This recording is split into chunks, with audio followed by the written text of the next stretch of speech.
Hola, como cada domingo, Célula del Cuerpo de Cristo les da la bienvenida, no sin antes agradecer al Eterno y Padre de todos los seres vivientes por permitirnos un día más de vida, poder compartir con ustedes cada enseñanza. El tema que vamos a ver hoy es el Valle de los Huesos Secos y ello lo encontramos en Ezequiel 37.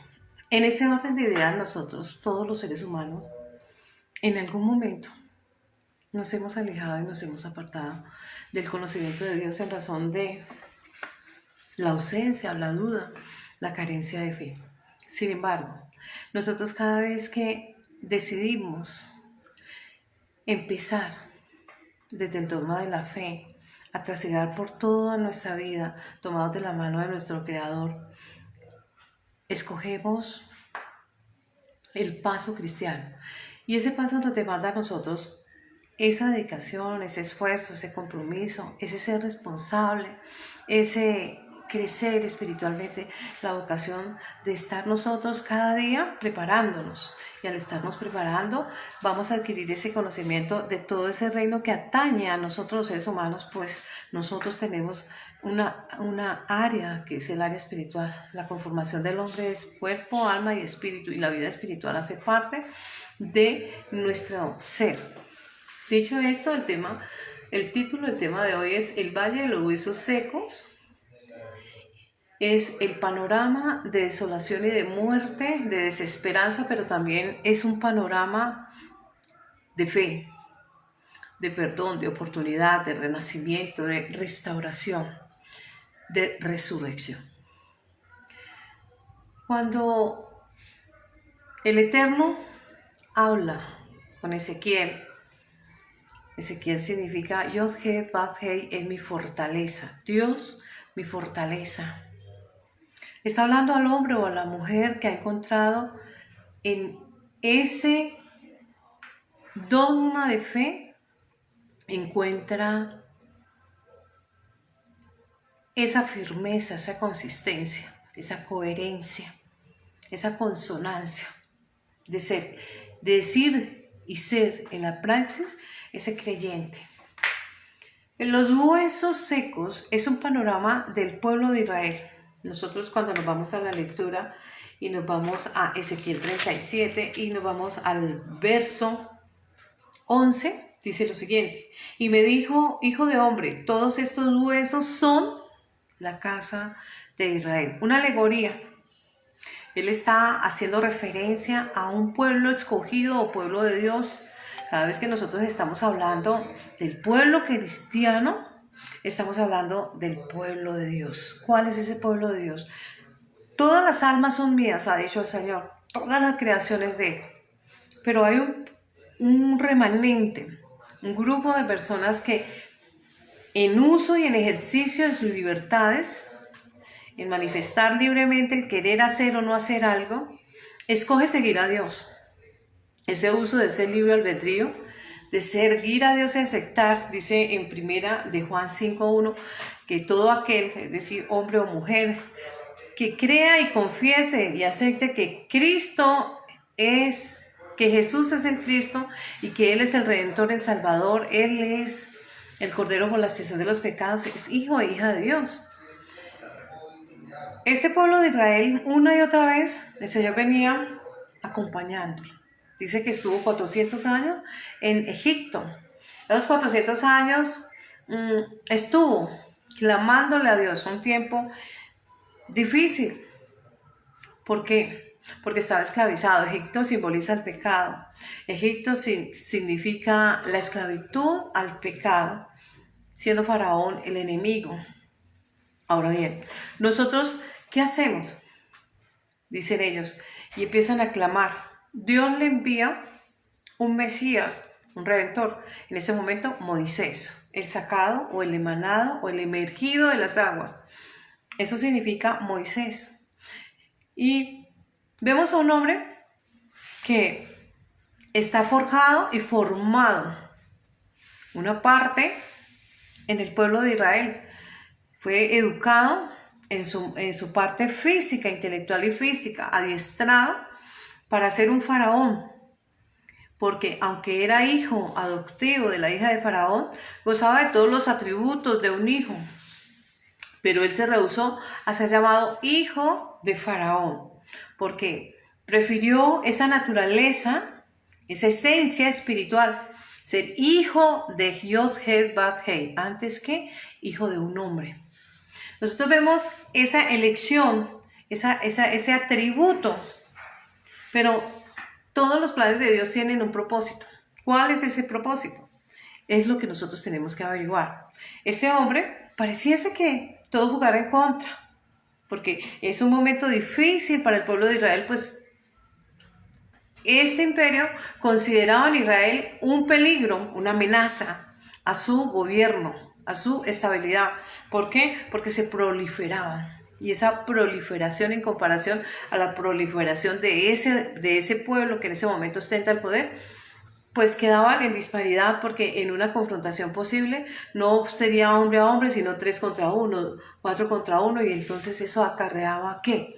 Amenaza para ese poderío, para quien ostentaba ese poder, por lo cual ordenó que se diezmara los nacimientos por parte de esa horda, de esa tribu, de ese pueblo llamado el pueblo de Israel.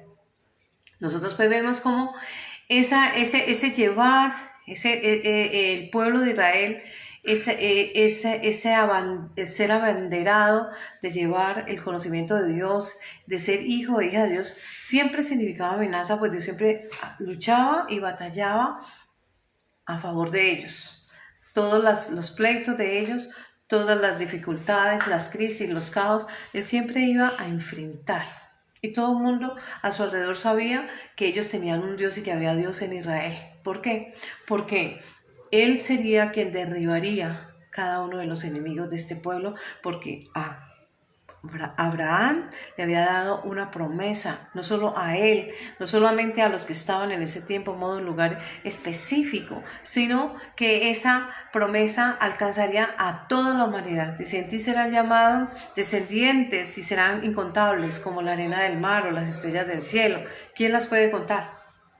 Está hablando de una bendición magna, inmensa, innombrable.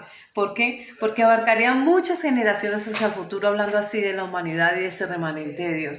Ahora bien, sin embargo, estas personas una y otra vez, en su condición caída, en su condición, le fallaban a Dios. Cada vez que Dios les bendecía, se alejaban, se olvidaban, porque ya consideraban que ellos podían por sí mismos y ya no necesitaban a ese Dios, porque ya tenían lo que habían pedido, lo que buscaban. Quizá el bien económico, la posición, quizá el área, muchas son los intereses del ser humano. Cualquiera que fuera la intención de lo que ellos buscaban, ya lo habían tenido y se alejaban de Dios. Y volvían en pos de la idolatría, volvían en pos de toda clase de pecado o infracción a la ley. Recuerden ustedes que la ley es la palabra de Dios.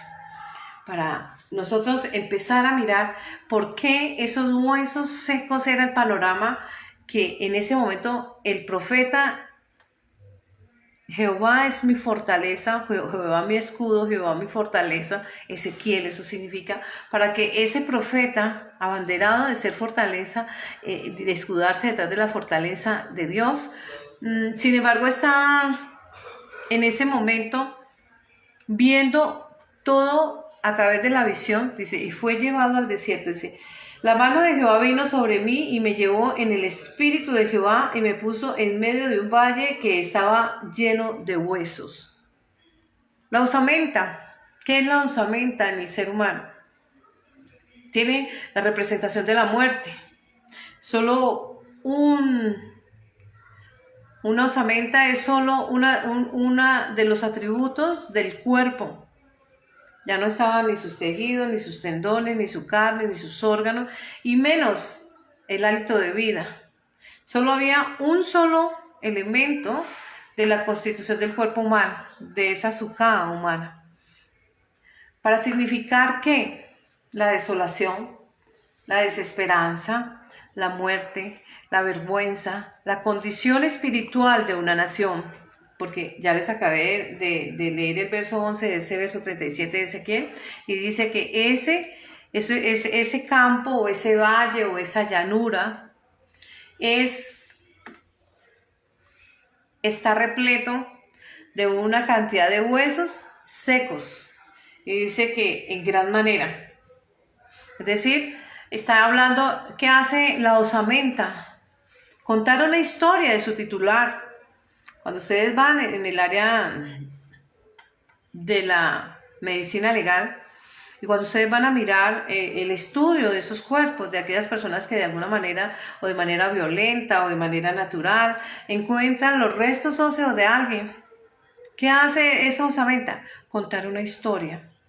Trae consigo mismo la historia de alguien y va a través de lo que se encuentra allí, en ese caso hoy que goza mucho de la ciencia, entonces a través del ADN, a través de alguna fractura, él va a contar todo lo que sucedió en primera manera, cuál fue su vida, cuál fue su alimentación, a qué etnia pertenece, qué edad aproximada tenía, cuál es su género, si fue hombre o mujer. Va a contarnos todo lo que atañe al tiempo, modo, lugar y espacio de lo que él ocupó en este mundo terrenal. Y nos va a decir y nos va a contar cuál es su condición, su estatus, su cultura, demás. Eso está implícito en esa osamenta. Pero dice que ese valle estaba lleno de pura muerte. Es decir, y que esa casa, que era la casa de Israel, estaba allí fielmente representada, contándole al profeta, pero también contándole a la humanidad la condición de vergüenza, pues estaban a flor de piel, allí, regados, diseminados, no habían sido sepultados o consignados con honra, estaban en deshonra, queriendo hacer referencia a la humillación del pecado, a la vileza del pecado, la manifestación de la vileza del hombre o la enfermedad del hombre o el carcoma de los huesos, el pecado, que denigra al ser humano, lo humilla a su mínima expresión, reduciéndolo así a la nada. Pero dice la profecía, y me hizo pasar acerca de ellos por todo alrededor y aquí, que eran muchísimos sobre la faz del campo. Por allá Mateo 13 dice que el campo es el mundo, ese lugar es la tierra. Representa esa visión en ese campo, en ese valle, en esa llanura, representa todo el mundo terrenal.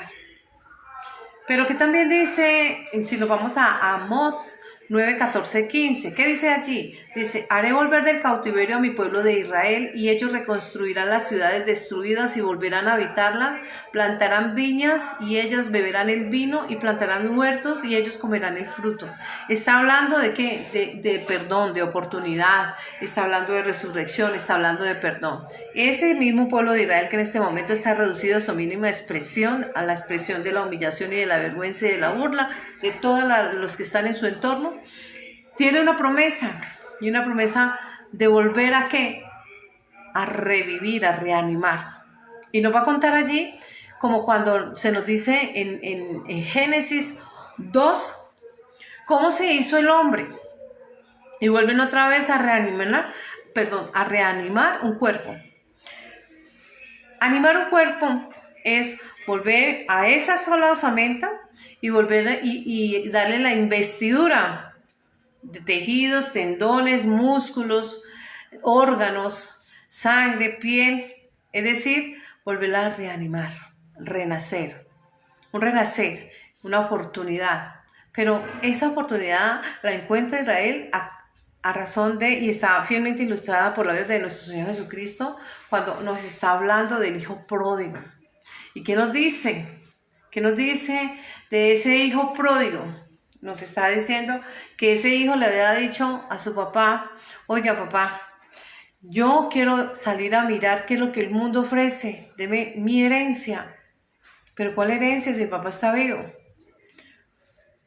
Sin embargo, el papá, en atención a darle una reprensión, como el amor de un padre a un hijo, entonces le va a dar lo que él considera que sería su herencia post-mortem. pero se la va a dar en vida, una donación. ¿Y qué va a hacer en esa donación? El hijo llega, deja todo y va y vive desbordadamente.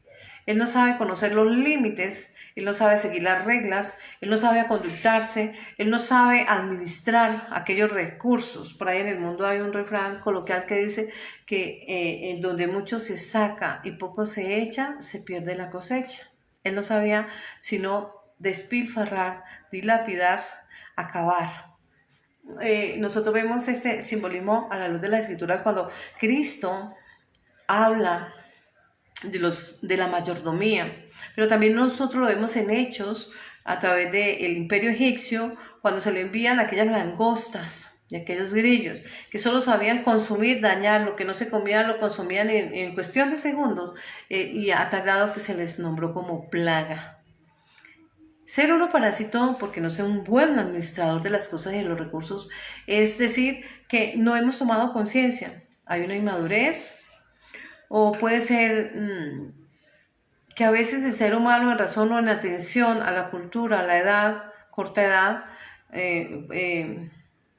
vamos a hablar de capacidad, entonces son incapaces, absolutos o relativos, y no piensan sino solo en el momento o solo viven para aparentar, para querer descrestar en las apariencias, o quizás solo viven en las ilusiones, son muy fantasiosos en las fantasías, o quizás a veces somos engreídos, nos dejamos engrupir fácilmente, orgullosos o fanfarrones, cualquiera sea la situación, hace que la persona se distraiga de la realidad. Pero la vida es muy corta, la vida es muy efímera. Nosotros encontramos en Daniel 12:2 lo siguiente: y muchos de los que duermen en el polvo de la tierra serán despertados. Se está hablando de una resurrección. Despertarse. Nosotros vemos a la luz de la escritura por allá cuando hubo la resurrección de un niño, cuando Eliseo fue y resucitó el niño de la tsunamita. ¿Qué encontró? Dijo, él no está muerto, está dormido. Cuando Cristo fue a resucitar un niño, dijo, no está muerta, está dormida. Entonces, por eso se habla de un despertar al mencionar a la luz de la escritura de una resurrección. Unos para vida eterna y otros para vergüenza y otros para confusión.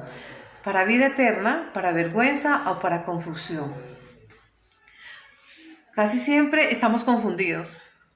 Nos dejamos, divariamos con cualquier cosa, nos dejamos engolosinar, alelar, aletargar o niular por cosas que no tienen razón o sentido, porque todo lo de este mundo es terrenal, quizá fama, poder, dinero, belleza. No sé qué es aquella distracción, aquella golosina en la cual ustedes se dejan alelar o aletargar y que fácilmente pierden su vista y su atención y se alejan de los caminos de la fe. La fe, para muchos locura. Dice el apóstol Pablo que lo que es locura para los gentiles, para el creyente es poder de Dios. El poder de Dios obrando y actuando, aquel que anima el cuerpo humano.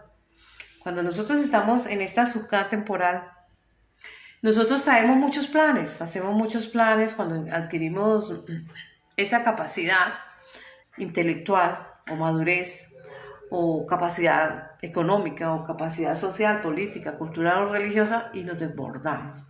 El hijo pródigo, eso fue lo que le pasó, se desbordó, pero cuando ya estaba viendo que habían dilapidado sus bienes, fue a trabajar, encontrándose con la verdad frente a su cara, la verdad de la vida. A veces nos desbordamos y a veces pisoteamos y pasamos y tratamos mal a las personas, las lesionamos, las humillamos, hablamos mal, desporticamos, murmuramos, criticamos, etc. Pero cuando estamos frente al espejo de la verdad, entonces recordamos que somos algo muy efímero, que la vida pasa y es tan rápido que no nos damos cuenta a qué horas, cómo está corriendo del tiempo. Nos vamos primera de Juan 2, 17 al verso 22. El mundo pasa y sus deseos. Todo esto terrenal pasa en algún momento y sus deseos, pero el que hace la voluntad de Dios permanece para siempre. Nosotros pues vemos que el ser humano sin Dios, Él dice, nosotros encontramos a nuestro Señor Jesucristo y dice, sin mí nada podéis hacer, en Juan 15:5. ¿Por qué? Porque separados de mí ustedes no pueden hacer nada. El hombre sin Dios no es nada. El hombre con Dios puede y tiene oportunidad como cuando estamos en este cuerpo.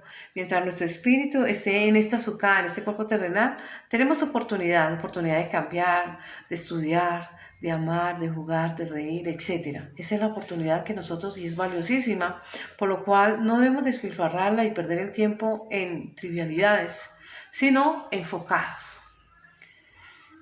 Y eso es lo que le pasa al pueblo de Israel. Se engolosina y empieza a desviarse. Cada vez que Dios le está bendiciendo, entonces se aleja. Cada vez que Dios está disciplinándole, se acerca. Y le pareció bien a Dios mostrarle a Ezequiel ese valle con toda esa cantidad de cuerpos muertos que contaban que habían pasado ciertas personas con un nombre, con una identidad, una nacionalidad, con una edad, con una familia, que pasaron por este mundo terrenal, que existieron en este mundo terrenal, pero que ya estaban peligrando con ser olvidados, porque ya no estaban en el mundo terrenal y solo quedaba una señal, una muestra de que habían pasado por este mundo terrenal. Nadie los conocía ya porque ya no gozaban de ese vestido, de ese cuerpo, la carne, los tejidos, los tendones, de esa identidad, el nombre, la nacionalidad, la familia, etc. Ya no gozaban, solo eran huesos y todos iguales uno del otro. Cada uno se podía diferenciar quizá en su cadera, si era un hombre o una mujer, y nos iba a contar la manera en cómo fueron muertos. Contaban su historia. Pero ¿qué también contaban? La desesperanza, el fracaso, la humillación, porque los habían dejado allí a la intemperie, todos diseminados, y lo cual data y cuenta que fueron presa de todas las aves de rapiña. Cuando nosotros vamos a la escritura y vemos las aves de rapiña, ellos hacen referencia a los demonios, aquellos ángeles caídos que vienen y destruyen lo terrenal. Las ilusiones ahí se fueron, los sueños ahí se fueron, las alegrías y las tristezas ahí quedaron. Ya no queda sino la historia que data a través de una osamenta. Pero sin embargo, ¿por qué Dios los quiso representar a Israel en forma de esa osamenta? La respuesta está, y ustedes la tienen en el verso 12, dice, por tanto profetiza, así ha hecho Jehová, he aquí yo abro los sepulcros, y os haré subir de vuestras sepulturas, y os traeré a la casa de Israel. Les habla de resurrección, les habla de reconstrucción, les habla de revivir esos huesos. Pero antes del 11, en el versículo 11 del capítulo 37 de Ezequiel dice, y me dijo, hijo de hombre, todos estos huesos son la casa de Israel. He aquí ellos dicen, no dijeron, no está hablando del pasado, está hablando en ese momento, en el presente. Y hoy, al decir dice, se está hablando en el presente. ¿Qué dicen estas personas? Es decir, tienen un adagio, tienen un refrán. ¿Qué dice ese refrán? Dice, nuestros huesos se secaron y pereció nuestra esperanza y somos del todo destruidos. De la abundancia del corazón habla la boca, el poder de la palabra, el poder que tiene cada palabra que estamos emitiendo, el poder de la palabra, ese rema. Cuando nosotros sacamos de este logo, de este escrito, de estas promesas escritas y empezamos nosotros a profetizar. Estos hombres estaban profetizando no del pasado, sino estaban haciendo mención en el presente y le estaban hablando hacia el futuro. ¿Y qué le estaban diciendo? Que ellos eran esa cantidad de huesos que estaban bajo la humillación, bajo la desesperanza, bajo la desolación, bajo la tristeza, bajo la muerte. ¿Y Dios qué veía? Veía lo contrario. Él estaba viendo la oportunidad, estaba viendo el renacer de ese pueblo, estaba viendo el perdón, estaba viendo la resurrección y estaba viendo la restauración. Estaba escribiendo un plan de vida, un plan de salvación. Y eso es lo que nosotros tenemos que mirar. Por eso dice allá en Isaías 55, ya les voy a dar la cita, 11.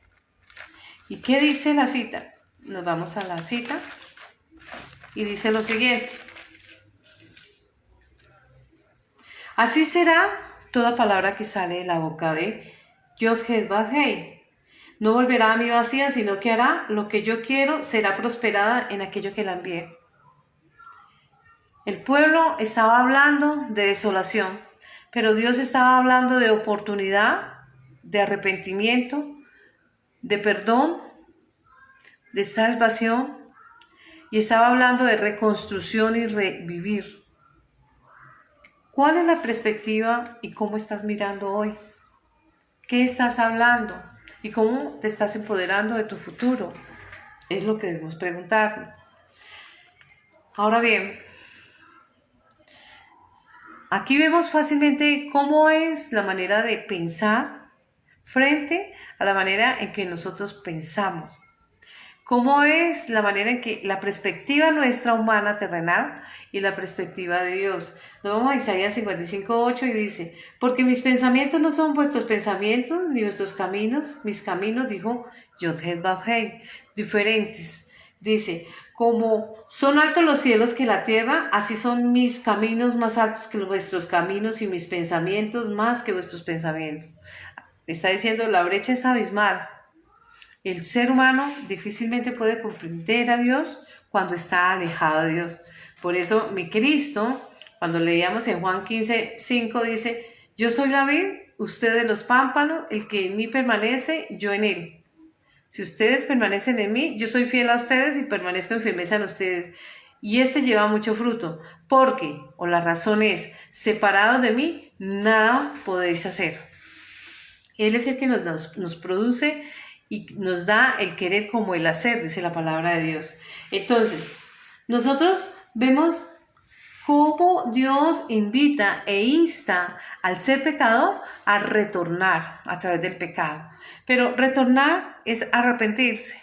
Pero no se puede hablar de arrepentimiento cuando nosotros no somos personas aptas e idóneas o tenemos la capacidad de saber que hemos fallado y reconocer nuestras falencias, hierros, pecados o errores, porque a nosotros, cuando estamos alejados de Dios, lo único que conocemos es todo el mundo nos debe.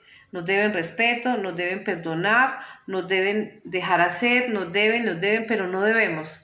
Cuando estamos hablando de deberes, ahí sí no entendemos. Nos hacemos allí y pasamos y soslayamos y pasamos por encima de quien se sea. Pero ¿qué dice la palabra? Como quiera que los hombres hagan contigo, haz con ellos. Tenemos que aprender nosotros a ser buenos administradores, pero también aprender a obedecer.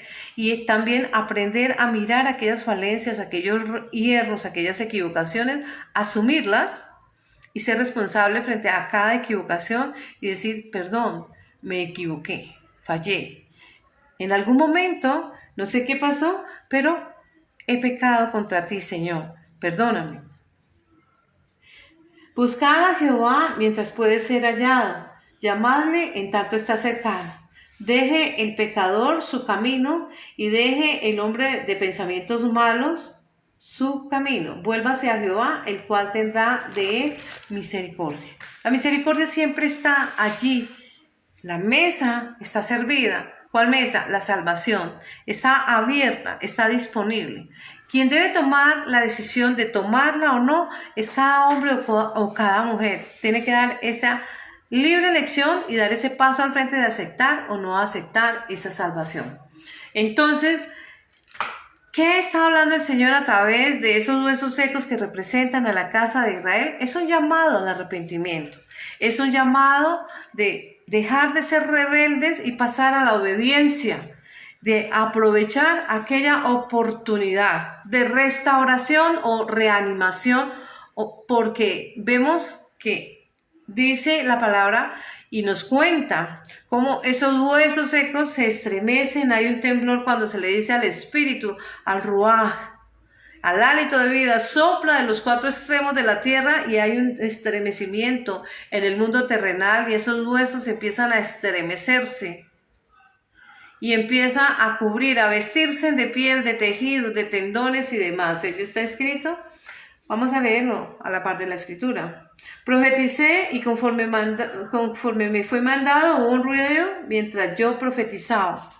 Profetizar, una sentencia. Cada vez que estamos hablando de la palabra de Dios, en este mundo terrenal se está hablando de un juicio, de una sentencia, de una orden a ejecutar. ¿Y qué vamos a profetizar? Está profetizando Ezequiel. ¿Qué? Vida sobre toda esa osamenta, sobre ese cúmulo de huesos que hablan de desgracia, de desdicha, de ruina, de miseria, de tristeza, de dolor, de desolación, de desesperanza, de pecado, de vergüenza. Entonces va a ser vestido de honra. Vamos a ver. Profeticé, pues como me fue mandado, y hubo un ruido mientras yo profetizaba, he aquí un temblor, y los huesos se juntaron, cada hueso con hueso. Entonces nosotros empezamos a hablar de esa osamenta. Huesos, y dice en gran manera secos. La palabra para huesos en el hebreo es esem. ¿Y qué nos cuenta? Ya lo iniciamos ya lo dijimos al inicio de este discurso, una historia de una nación, de Israel. Nos va a contar cada esqueleto, cada hueso, nos va a contar a dónde pertenece, dónde se ensambla, nos va a contar cómo fue su alimentación, si fue una buena alimentación, si no la fue, nos va a contar su edad cronológica, sus enfermedades, porque cada vez que vamos a estudiar desde el ADN genético sus ascendencias, cuáles son sus casas, de dónde vienen, cuál es su cultura, etc. Es decir, hay una cantidad de información en ellos. Pero vemos que este hombre, Ezequiel, Yod-Hed Vav-Hei, es mi fortaleza, está trabajando de la mano con Dios. ¿Y qué está haciendo? Está pronunciando o emitiendo un juicio. ¿Y qué estaba diciendo? De la casa de Israel. ¿Y qué más dice? Dice, he aquí un temblor y se juntaron cada hueso con su hueso y miré aquí tendones sobre ellos, carne subió, piel cubrió por encima de ellos, pero, sin embargo, ese pero es un sin embargo o un empero, no había ¿qué? Espíritu. Es decir, y nos vamos a Génesis 2:27 y dice que faltaba el hálito de vida, insuflar Dios el hálito de vida, ese ruach, y entonces sería un ser viviente. Faltaba que Dios inoculara, insuflara su hálito de vida para revivir. El Espíritu Santo de Dios, con poder creativo, porque Dios habla y el Espíritu de Dios crea. Esa palabra con poder creativo. Esa palabra creacionista, hágase el día, la noche, la luz, las estrellas, etc.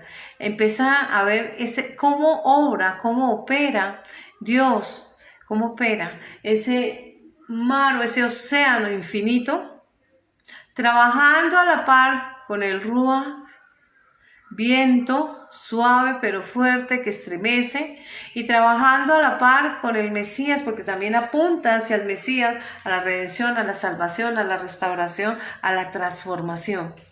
Nosotros pues empezamos a ver y dice, pero aún no había en ellos espíritu, verso 9:37, y me dijo, profetiza al espíritu, hijo de hombre.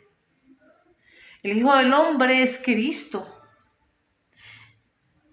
Di al Espíritu, así ha dicho Jehová el Señor, Espíritu ven de los cuatro vientos y sopla sobre estos huesos muertos y vivirán.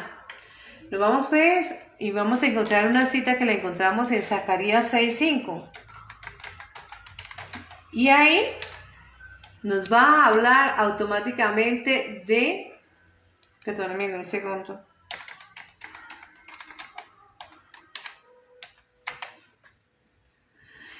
El ángel me respondió y me dijo, estos son los cuatro vientos que salen después de presentarse delante del Señor de toda la tierra. El Espíritu de Dios representado, la fuerza creativa de Dios, la fuerza y el fuego del poder de Dios. Nos vamos a Oseas 13:14.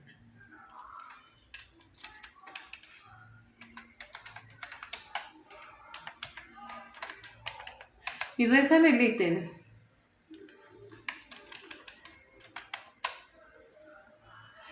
Dice, de la mano del Seol los redimiré y los libraré de la muerte. Oh muerte, yo seré tu muerte. Yo seré tu destrucción, oh Seol, el sepulcro. La compasión será escondida de mi vista. Nosotros vemos que el Mesías, él dijo, yo soy el camino, yo soy la verdad y yo soy la vida. ¿Qué pasa?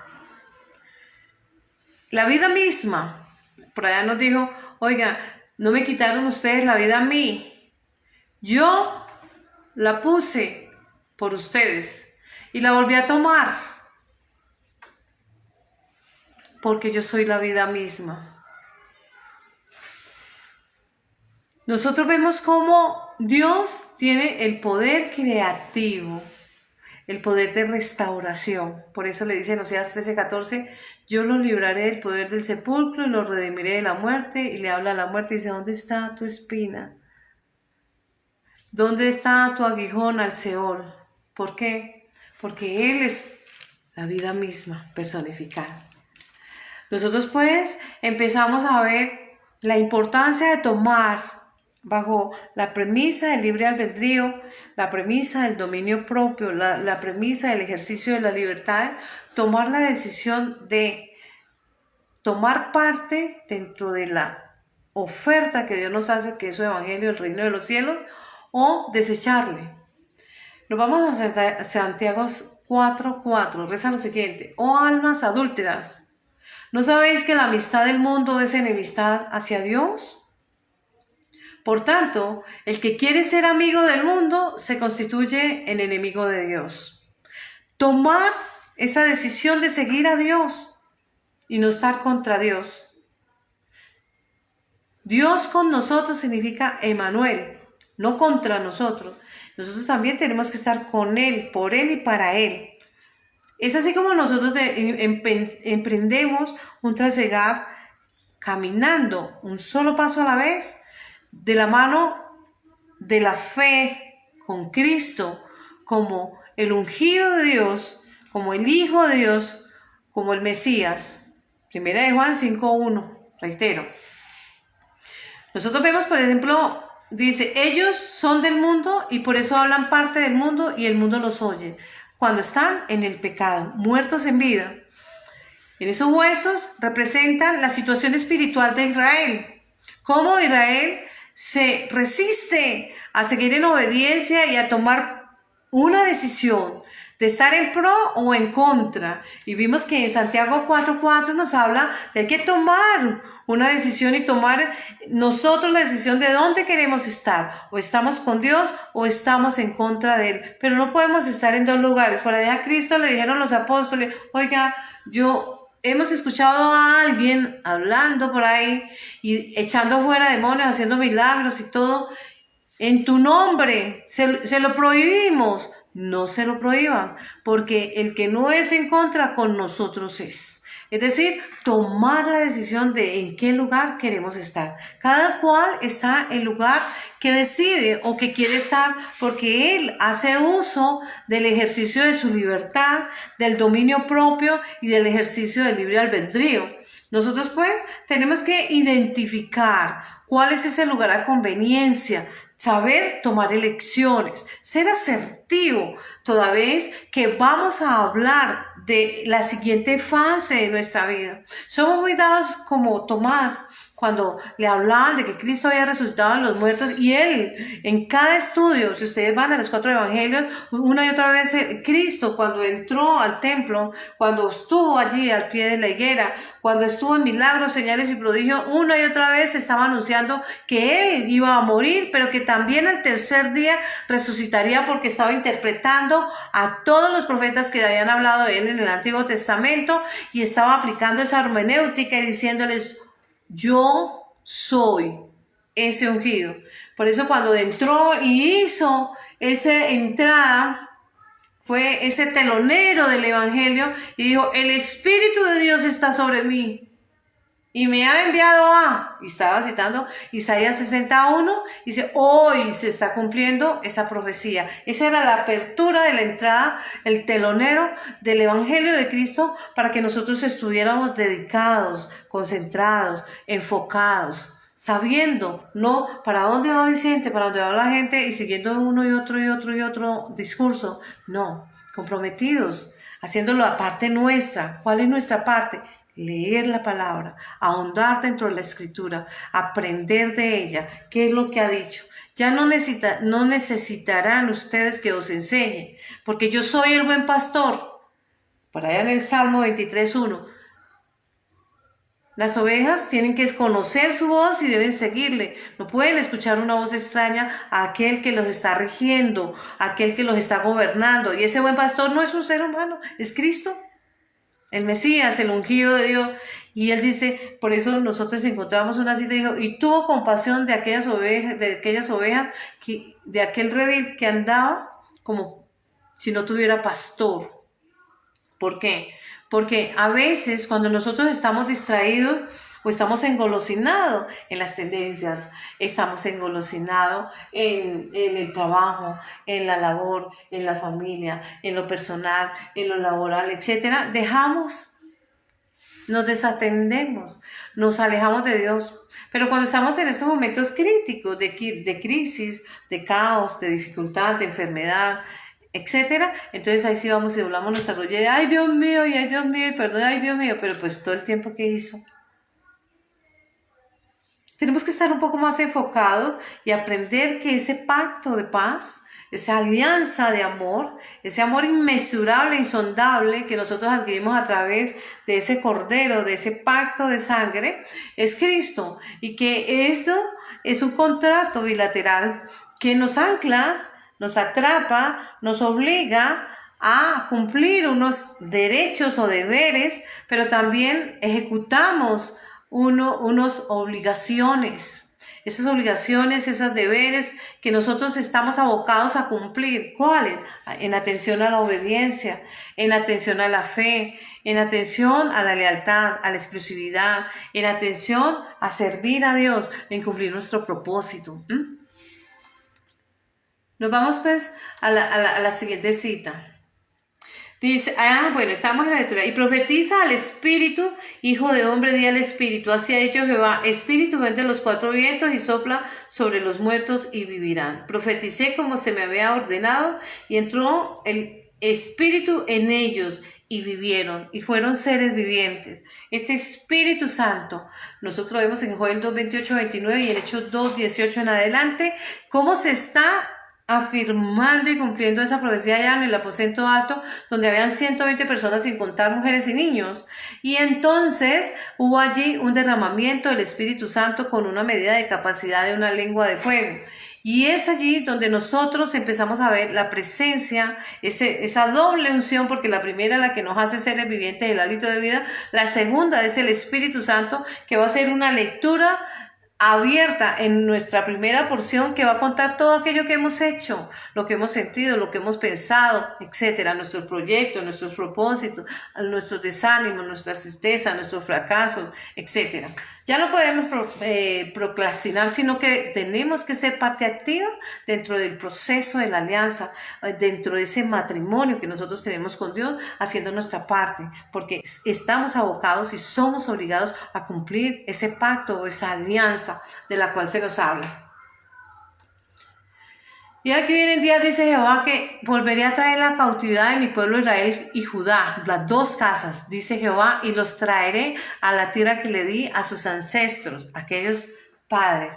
¿Por qué? Porque ellos se veían, ellos decían, nuestros huesos se secaron y pereció nuestra esperanza y del todo somos destruidos. ¿Por qué hubo esta exhortación, pero a la vez esta promesa tan inmensa de restauración, resurrección, de perdón, de arrepentimiento? ¿Por qué? Porque ellos venían, ustedes se van al verso anterior, el verso 36 de Ezequiel, ustedes van a ver que ahí se habla de la restauración de Israel. ¿Y qué dice? Vamos, capítulo 36 de Ezequiel, verso 2, dice: así ha dicho Jehová el Señor, por cuanto el enemigo dijo de vosotros, ese de vosotros somos la humanidad. ¿Qué dijo? Ea, también las alturas eternas nos han sido dadas por herencia. Ellos están hablando de una herencia porque el hombre en Génesis 3 le entregó todo lo que le había sido entregado a él para ser mayordomo, para ejercer como señor de toda la creación, para nominar todo lo que hay, administrar los recursos y vivir y explotar ese lugar donde fue puesto. Pero como el hombre desobedeció y reconoció a otro como su Dios, que es el enemigo, le entregó a él el dominio propio, le entregó a él ese señorío. Y entonces él no supo hacer la lectura y dice, también lo espiritual lo entregó. No. Había un plan para ejecutar a través de Jesucristo, que Él vino a este mundo terrenal, que es lo que muchas personas no han logrado entender, porque piensan que el Mesías venía a este lugar terrenal a establecer un poderío o un gobierno terrenal. No. Los gobiernos, Dios puso y dice que toda autoridad es puesta por Dios. Él puso aquí los hombres que iban a administrar. Nosotros vemos a Saúl, al rey David, a Acaz, a Sedequías, etc. Él puso hombres a gobernar y administrar este mundo terrenal. Pero ¿a qué vino ese Dios todopoderoso y se humilló a hacer algo? Esa gota de ese océano vino a este mundo terrenal en apariencia como uno de nosotros. Por eso somos semejantes, no iguales, porque nos parecemos a él en ello.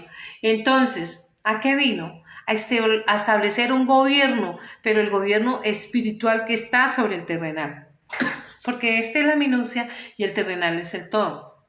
Ahí es donde muchos encuentran esa piedra de resbalar a través de Jesucristo, siendo esa roca o esa cabeza angular o esa pieza angular, Jesucristo como soberano, el que rige a las naciones, como Señor y Salvador, como Mesías. ¿Por qué? Porque buscan un hombre que venga a ejecutar un gobierno temporal terrenal de una fracción del tiempo, en tiempo, modo, lugar de la historia de la era de la humanidad determinado. No, es algo más ambicioso, es algo más amplio, es algo que abarca la esfera espiritual de nosotros. Porque muchos hombres han pasado, desde el momento en que viene la creación hasta la fecha, han pasado cualquier cantidad de gobiernos y gobernantes, algunos inflados por el orgullo, la arrogancia, el narcisismo y demás. Pero todos fueron, ya no son. Y vendrán muchísimos a regir hacia el futuro, pero todos como el día de ayer que pasó y nunca más volverá, una fracción del tiempo. Por eso, cuando pensamos y humanizamos a Dios y creemos que Él va a venir a establecer un gobierno o a establecer una nación sobre las demás naciones, como se impone un gobierno humano frente a los otros, ahí ya estamos perdidos. Dios vino a establecer un gobierno espiritual en la esfera terrenal, para que cada suká, hombre o mujer, sea recipiente de su presencia y empiece a ejercitar o a ejercer como ministerio suyo para pregonar, para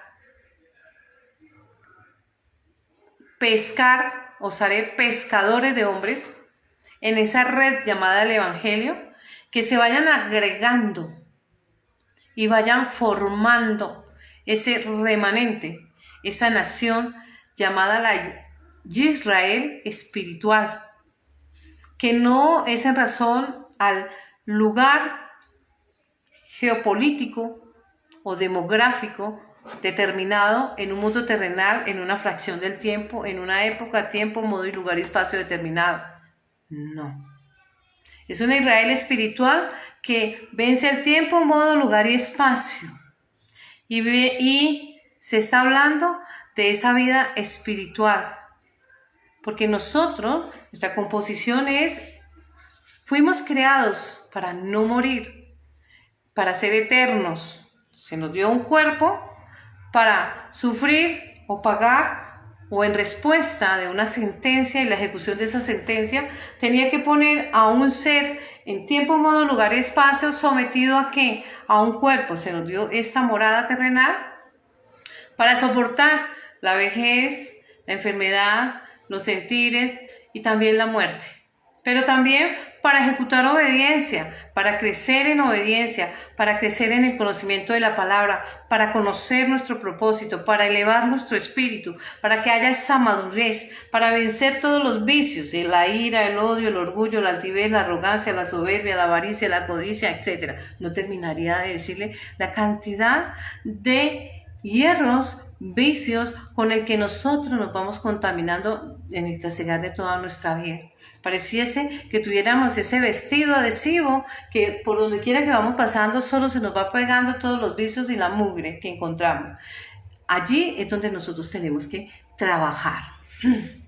Por eso en Amós 9, 14, 15 nos habla de ese retorno, de ese remanente, del retorno de esa nación. Pero ya no es solamente ese Israel inicial, sino también que a causa del celo que quería producir en razón a la desobediencia, a la insubordinación, el pecado del pueblo de Israel, para llamarlo a celo, llamó al Jens, al pueblo gentil. Y entonces empiezan esas dos casas a trabajar a la par. ¿Para qué? Para buscar el camino de retorno como el hijo pródigo. El hijo pródigo en un momento le dijo a su padre, oiga, necesito lo mío. Debe mi parte, mi herencia. ¿Cuál parte? Pues si yo no me he muerto. No, mi herencia. Pero es que una herencia debe morir. Sin embargo, el papá, en atención de ver a su hijo y el amor, la misericordia, la compasión, en atención de quizás darle una reprimenda, una enseñanza en la práctica, entonces le da lo que él considera que le debe dar después de muerto. Y este muchacho va y empieza a vivir desbordada, desmedida, no conoce límites. Parece que no hubiera un mañana, para darse cuenta que de donde mucho se saca y poco se echa, se pierde la cosecha. Que todo lo terrenal se queda en este mundo terrenal. Y que así como la juventud pasa, estábamos hoy de 15 años y mañana ya tenemos 50, 70, 80, 100 años y no nos dimos cuenta de que nos pasó todo eso. Así mismo estamos de distraídos, despabilados. ¿Por qué? Porque no nos damos cuenta, vivimos por vivir. ¿Para dónde va Vicente? ¿Para dónde va la gente de ese popular por ahí? ¿Qué es lo que tenemos que aprender? A estar enfocados, a adquirir madurez, a adquirir responsabilidad, a aceptar nuestros hierros, pero también a saber pedir perdón, a saber corregir, a saber empezar. Saber que en este mundo es como en Eclesiastés se nos habla como las flores, la hierba, que hoy están en su máximo esplendor, en el clímax de su juventud, de su belleza y demás, pero ya pasa esa juventud y ya nadie se acuerda. Entonces somos ese rezago, el opio y demás. No, la esencia es nuestra alma. Y nosotros todos los días estamos trabajando en nuestra alma, en nuestra manera de pensar, en nuestra manera de sentir, la manera como vamos a accionar o la manera como nos vamos a abstener de accionar. Porque a veces hay pecados que admiten esa tentativa, el adulterio, por ejemplo. Nosotros pues tenemos que empezar a trabajar en aquellas áreas que son difíciles. Y descubrir ese camino de regreso hacia Dios, ese camino de regreso a esa salud física desde este mundo terrenal, porque tenemos que corregir y quitar todos aquellos vicios, resabios, errores, equivocaciones, como ustedes le quieran llamar. Tenemos que trabajar en esa salud física y mental, psicológica. Pero también tenemos que trabajar en la salud espiritual, nuestra alma, nuestro verdadero yo, nuestra esencia. Allí es donde vamos a trabajar. El mundo que en hebreo sería olam, comparte ese término olam, una característica con el término lo oculto. Es decir, hay muchas cosas que tenemos que enfocarnos para poder llegar y percibirse. No dejarse distraer, porque a veces por la distracción no nos apercibimos y se nos escapa aquellas minucias y pasan como si no tuvieran trascendencia, pero finalmente nos damos cuenta que son cosas importantes, que van más allá de lo terrenal, de lo trivial, de lo banal. ¿Y qué es banal? Perecedero. Cada vez que ustedes escuchen ese término banal, estamos hablando de algo perecedero, de algo terrenal. Ahora nosotros pues tenemos que aprender a no estar ausentes en este mundo terrenal, sino enfocados, presentes. Porque a veces vamos hasta una reunión y estamos en cuerpo presente, pero en mente ausente. ¿Y qué pasa cuando la mente está ausente y el cuerpo está presente? No pasa nada. Porque estamos como robots. Estamos desconectados, anestesiados, aletargados. Hay un espíritu de estupor.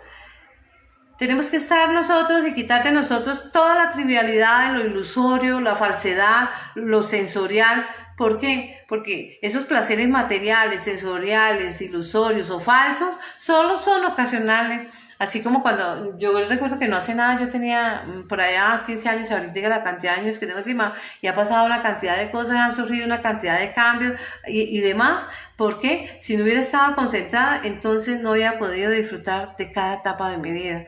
Ahora bien, nosotros como seres normales, como seres concentrados, juiciosos, acuciosos, como seres que hemos dado un paso de fe en esta franja cristiana o dogma cristiano que profesa ese creer en todo lo que representa y ejemplifica Cristo Jesús como Mesías, nosotros empezamos a entender que ese libre albedrío se debe de ajustar a la palabra, que es la ley.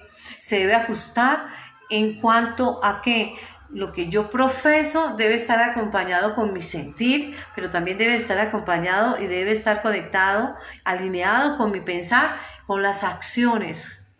El testimonio que yo estoy dando es muy importante. Sin embargo, no sabéis cómo será vuestra vida mañana. Solo sois un vapor que aparece por un poco de tiempo y luego se desvanece. Ello está escrito en Santiago 4:14. Nos está hablando de la trivialidad y cómo la vida del ser humano es efímera. Génesis 6, versículo 3 dice que la vida del hombre está proyectada a un término máximo de 120 años. Ahora bien, dicho esto, el rey David a través del Salmo 39:4 reza lo siguiente: Señor, hazme saber mi fin, cuál es mi medida de mis días, cuál es la métrica de mis días, para que yo sepa cuán efímero soy. Allí está hablando el rey David de cómo el ser humano es fugaz, cómo el ser humano solo es un ser que pasa momentáneamente en este mundo terrenal, que es transitorio, por lo cual en cualquier momento puede fenecer, y la importancia del aprovechamiento del tiempo y la importancia de saber que debemos de construir, edificar nuestra alma. Elegir nuestra alma, es decir, elegir nuestro pensamiento y nuestro sentir, que va más allá de este mundo terrenal, que va más allá de un cuerpo, de un pedazo de carne.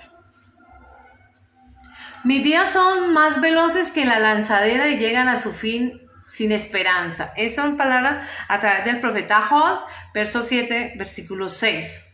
Entonces, cuando nosotros estamos hablando de ese campo, de ese panorama, de ese panóptico donde el profeta Ezequiel está viendo el pueblo de Israel como una cantidad de cuerpos muertos, ni siquiera cuerpos, esqueletos, osamenta, ya están de lo mismo secos, porque dice en gran manera recalcitrados, es decir, ya están acabados, casi que aniquilados. ¿Y por qué? Porque ellos mismos lo profesan. En el verso 11 dice, más en el verso 11 del verso 37 dicen ellos: Hijo de hombre, todos estos huesos son la casa de Israel. Aquí ellos dicen: nuestros huesos se secaron, pereció la esperanza y todos somos destruidos. ¿Se acabó la esperanza? ¿Se acabó la fe? No. Esa es la segunda fase del ser humano. Hay una antes de nacer. Por eso vemos muchas citas, y ya hemos hecho el estudio, de que mi embrión vieron tus ojos. Allí ya razonamos, ya pensamos, ya tenemos una historia. Hemos salido de la esencia de ese gran océano llamado Dios y somos una pequeña gota, como cuando ustedes cogen con un gotero, van al mar y extraen una gota. Esa gota, frente a ese mar, ya tiene una identidad, está individualizada. Ya tiene gota, un nombre distinto al mar. Pero cuando yo riego nuevamente e introduzco esa gota en ese océano, es un solo mar. Así cada alma de nosotros. Hemos venido a este mundo terrenal, emergimos de esa gran llama, llamado Dios, insufló hálito de vida en nosotros, nos hizo seres vivientes, nos puso en esta sucá terrenal que nos anima y nos hace seres vivos, pero somos más que este cuerpo. Este cuerpo está programado para 120, pero somos más porque nosotros manejamos esta máquina, este cuerpo perfecto, a través de nuestros pensamientos, nuestras emociones, y lo empezamos a operar a través de nuestra alma y a ejercitar en él un rol, un propósito del cual nosotros debemos desempeñar en este mundo que va más allá de las trivialidades y superficialidades del ser humano. Porque el ser humano mantiene engañado y viviendo para aparentar una vida que no tiene ni ostentar algo que no son. Sin embargo, cuando nosotros aprendemos qué somos y para dónde vamos, aprendemos a conocer el camino de regreso. Como cuando estamos perdidos, solo tenemos que encontrar la dirección y cogemos el celular, ponemos el GPS y entonces empezamos a mirar una ruta y allí escapamos. Por allá se le dijo a la esposa de Job, escapa por tu vida. Y eso es lo que tenemos que hacer. Nosotros pues, ese panorama de desolación, tenemos que alejarnos y en lugar de confesar pecado, tristeza, dolor, frustración, fracaso y demás, empezar a decir, empezar a profetizar lo que realmente la palabra dice del ser humano, que hay una oportunidad de renacimiento, que hay oportunidad de perdón, que hay oportunidad de restauración, de revivir, de reanimar, y esto le llamamos nosotros en términos cristianos resurrección. El paquete de salvación trae todos y cada uno de estos ingredientes y nos dice a nosotros, y se hace un símil cuando nosotros tenemos claro son esas metas espirituales que nosotros debemos de tener. Ahora bien, para este pueblo de Israel, este que está hablando aquí en Ezequiel 33, en el cual se está profetizando, lo que dice allí es que ellos tenían un paquete de desesperanza, de muerte, de desolación. Es decir, cada vez que se está hablando de la osamenta, se está hablando de la sustancia. ¿Cuándo es sustancia? Nosotros en el derecho, cuando estamos hablando de sustancia, es extraer toda esa información que reposa o en una sentencia, en un proyecto de ley, lo extraemos y en pocas palabras decimos de qué versa todo ese mamotreto, ese compendio de folios, y decimos lo que está nombrando aquí es tal cosa. En toda esta palabra lo extraemos y lo que se está hablando aquí es de perdón, salvación o redención, oportunidad, restauración. Y estamos hablando de ese crecimiento, de ese desarrollo espiritual o esa madurez espiritual que nosotros debemos encontrar. Cuando no hay estas cosas se puede hacer un parangón o es muy comparable a cuando nosotros vemos un gran barco, un gran buque. Pero ¿qué pasa si hay una tormenta? Lo primero que hace ese capitán y decirle a todos los marineros es anclen. ¿Para qué? Para darle estabilidad a esa nave y que la tormenta y el oleaje no vaya la nave a sucumbir frente al caos, frente a la adversidad. Nosotros vemos un símil en esto cuando Cristo está con los apóstoles. Y cuando está con los apóstoles, ¿qué dice? Le dice a ellos, voy a descansar un ratico. Y en ese momento hay una gran tormenta. Y todo empieza el gran caos y todo el mundo atribulado empieza a asustarse. Y lo llaman, Señor, ¿no ves que perecemos? ¿Y qué respuesta encuentran? Hombres de poca fe. Y eso le pasaba a Israel. La fe parecía un electrocardiograma. Había momentos donde estaba en el clímax, en la cúspide, Y había momentos donde estaba en el zócalo, en el foso.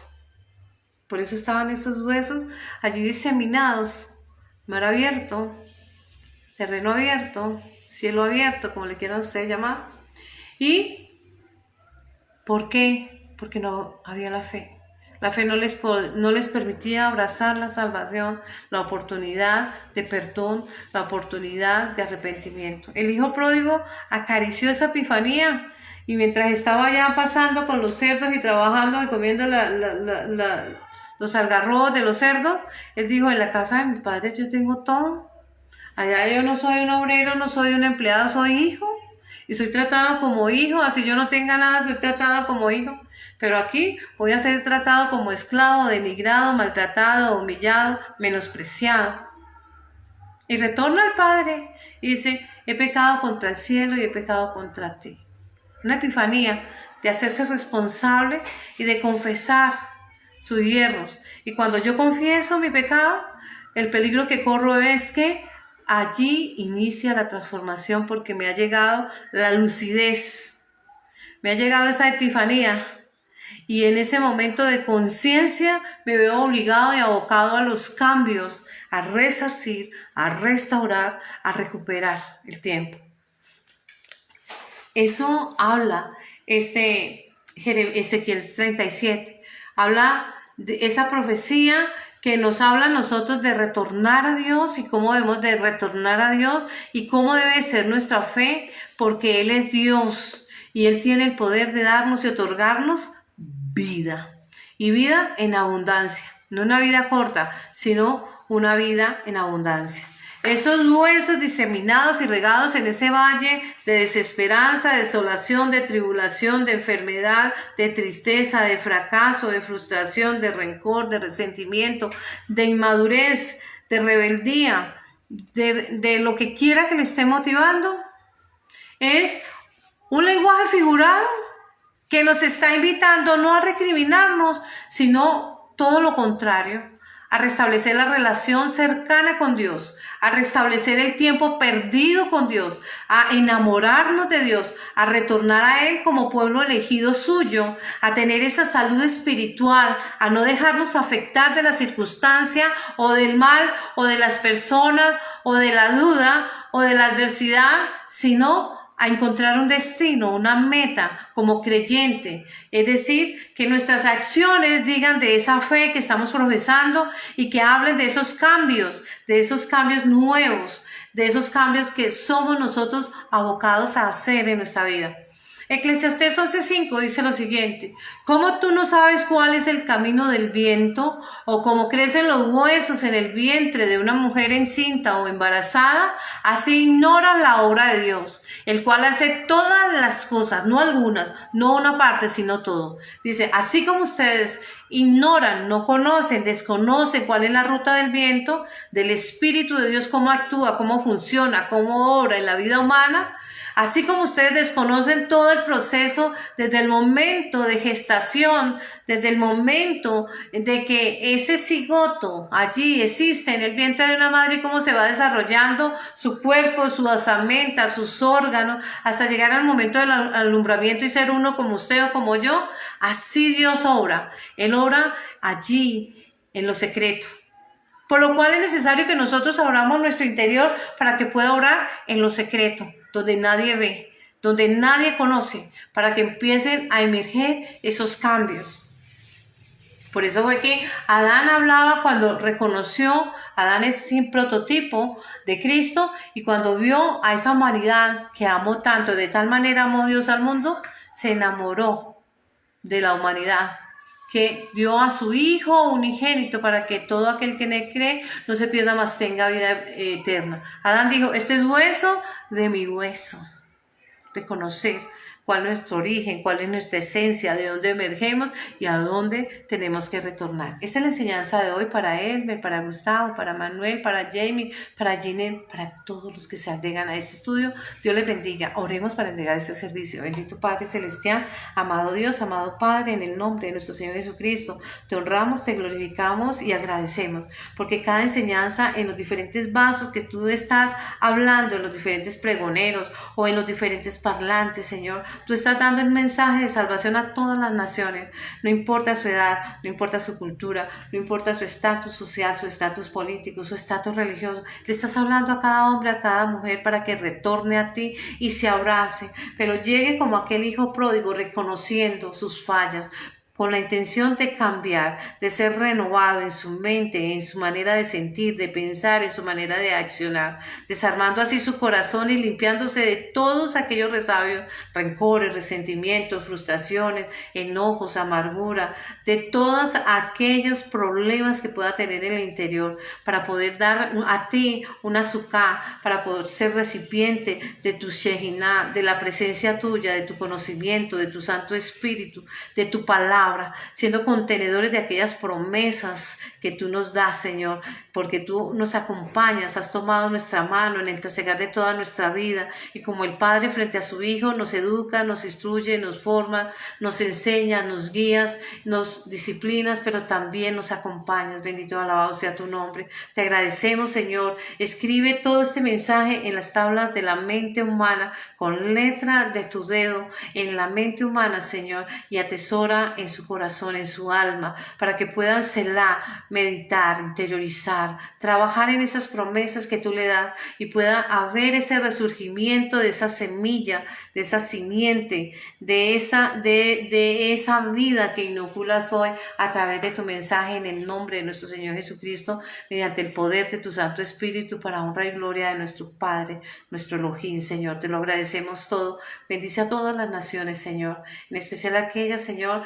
que no han conocido de ti, Padre amado, para que llegue el conocimiento de tu palabra, para que sea quitado todo espíritu de estupor, todo espíritu de rebeldía, todo espíritu de incredulidad, y tu palabra pueda sentarse, Señor, y arraigarse, Señor, y emerger y dar vida. Gracias, Señor, en Cristo Jesús. Amén, amén y amén. Feliz domingo para todos.